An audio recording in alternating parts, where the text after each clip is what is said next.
Good evening, everyone. Okay. Audible properly? Okay. So today's topic is preterm labor, and if time permits, we will take the puerperal small topics also. So let us see. Today we can complete. Then we will complete the course today, or if not, then we will take it tomorrow also. The preterm labor. What do you mean by preterm labor? The term defined as when the labor starts before completed 37 weeks, not 36 weeks, 37 weeks, counting from the first day of the LMP, is called preterm labor pain. Causes 50% is unknown. Some are at a high risk, like patient who have past history of induced or spontaneous abortion, past history of preterm deliveries, conceived with in vitro fertilization technology, and patient is of asymptomatic bacteriuria with recurrent UTI, poor nutritional status, mental stress. At present pregnancy, patient is of PIH, APH means antepartum hemorrhage, polyhydramnios, short cervical length, os incompetence, malformed uterus, vaginal infection, multiple pregnancy, IUD, if the patient having acute fever, diarrhea, heart disease. All these conditions can lead to the preterm labor pain. So, from all of this list, if you count or if you find anything this factor, means you have to be prepared. This patient can go into the preterm labor. Diagnosis. How you confirm it is a preterm pain? Preterm pain means the pain. First we have to differentiate whether it's a Braxton Hicks contraction or whether it is labor pain, that we already learned in the physiological changes during pregnancy. So Braxton Hicks contraction are irregular, infrequent, and patient is not aware of this contraction and not associated with cervical dilatation of the cervix. Whereas in a labor, the contractions are regular. There is a regular interval uterine contractions, cervical dilatation more than 2 centimeter with effacement of the cervix.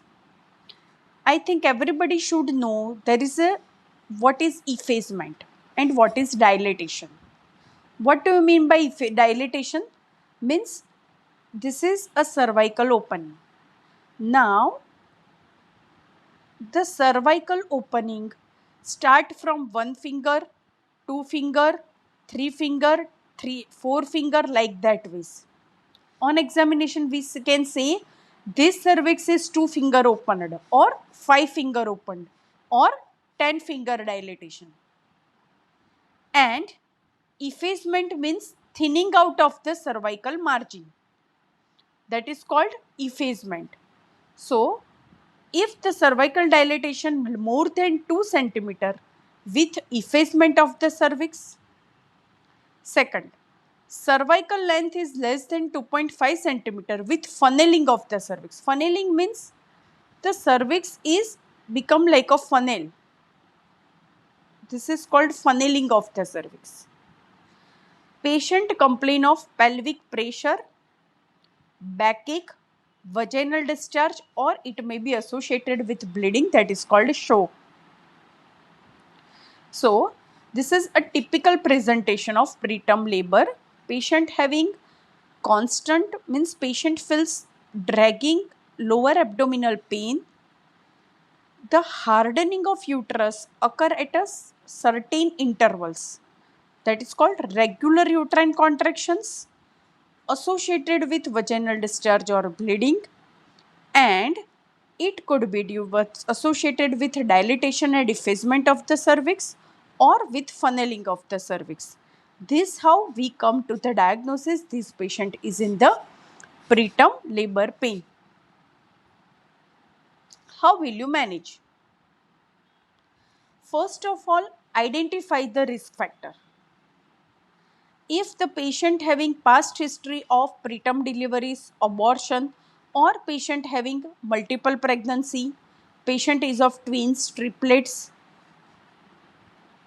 patient have acute fever, diarrhea history. So all this condition can leads to the preterm labor pain. So any of above risk factors could be identified if patient having preterm labor pain complaint. Then check routine blood investigation, CBC, RBS, urine return micro, and measures the cervical length if possible. Why CBC? Because due to certain cases of preterm labor may associated with PROM, that is called premature rupture of membrane. If preterm labor associated with PROM, it leads to infection, means patient having endometritis or patient having lower vaginal infection. If this is not corrected in a proper manner, patient can go into the septicemia, multiple organ failure and death. Till death, these consequences can happen. So that's why important to measure CBC. Check for RBS. Check for urine routine micro. Sometimes, as I told you, asymptomatic bacteriuria can leads to the preterm labor pain. Asymptomatic bacteriuria or asymptomatic vaginal infection. So that's why if the patient having vaginal discharge complaint, then it is advisable to treat vigorously, as well as give vaginal antibiotics, Floriva or the Combinom 1 BD for 10 days, give to in every month from the second trimester.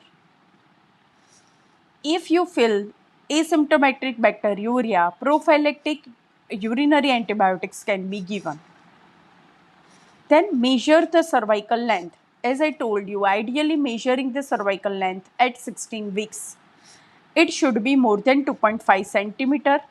If it is less than, it should be more than 3.5 centimeter.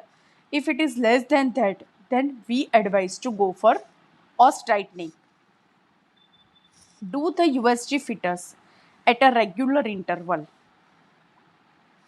Measures to arrest preterm labor.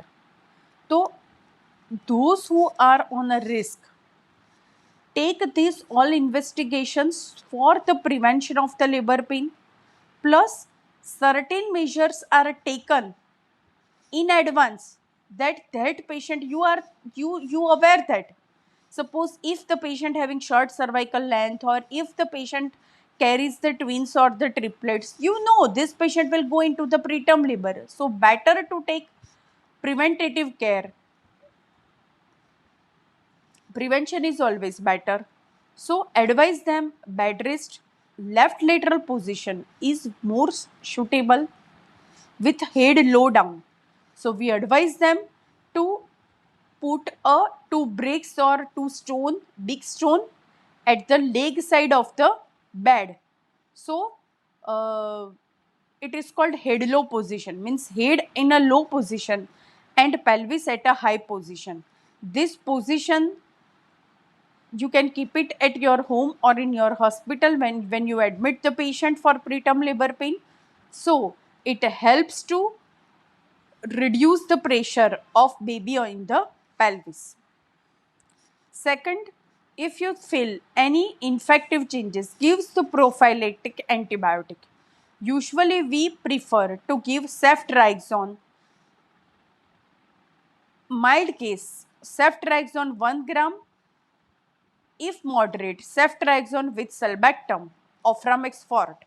Usually we give plain Oframex 1 gram or Oframex 1.5 gram, and at home we give Cephalexin tablet 1 BD for 7 to 10 days. Cephalexin 750 milligram 1 BD for 7 to 10 days, or Cefixime you can give 200 milligram 1 BD for 7 to 10 days. Maintain hydration. Please. दोनों में से एक. You can give cephalexin or you can give the cefixime. It is the same group. It is called cephalosporin group. So usually we give cephalexin, but it is same. Action is same because sometimes you can't get the cephalexin. So it is not a thumb rule that you have to give only the cephalexin. So you can give cephalexin or cefixime, and in injectable, I usually prefer to give Oframix 1 gram or Oframix Fort 1.5 gram straight. If I admitting the patient.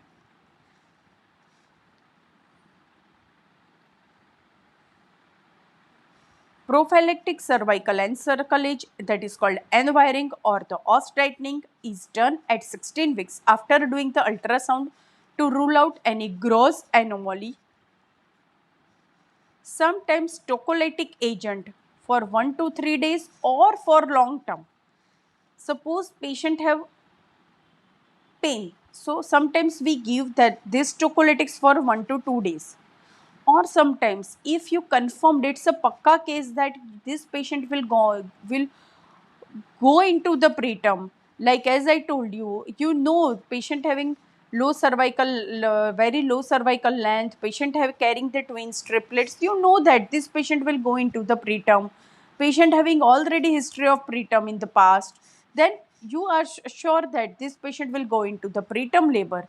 So in such a case we give this and this uterine relaxant for very long term. The most common used uterine relaxant is isoxsuprine, 10 to 40 milligram. हाँ, कौन सा? हाँ, 40 milligram OD. Maximum you can give 40 milligram. Okay. Suppose usually I prefer to give 40 milligram retard tablet आती है, Tidilan retard आती है, Duadilan retard tablet आती है. The tablets that available in the market like Tidilan or Duadilan, so they are available in a 10 milligram or 40 milligram strength. So ideally should not be given because patient may have developing the palpitation or you may get a trouble in certain cases. So that's why usually we prefer to give 40 milligram 1 OD. I will never give the patient to 40 milligram 1 BD. अगर मुझे देना है तो I will add, अगर मुझे ऐसा लगता है कि I also require to give more relaxant, then I will give 1 Duadilan and 1 Ritolan tablet. ऐसा combination में हम लोग देते हैं. But I never give 40 milligram 1 BD. So 10 milligram की जो tablet आती है, that you can give 1 TDS after meal. Those who cannot tolerate, because with 40 milligram retard is suitable, but sometimes with this 40 milligram patient can have developed severe palpitation and breathlessness, and you may get an emergency call. So that's why I always start with 10 milligram 1 BD 1 TDS and then switch over to the, if the patient have no complaint, then we switch over to the 40 milligram retard tablet. The one important thing you have to always remember or don't forget to tell the patient that this tablet is to be taken with full stomach. Never take this tablet on empty stomach. When you prescribe this medicine, this note you have to tell the patient, because if she take on empty stomach, definitely she will gone into the palpitation and severe breathlessness, tachycardia, and you will get emergency call. So Tidilan 10 milligram 1 BD or 1 TDS, or you can give 40 milligram retard tablet once OD after full meal. Injection Isox M.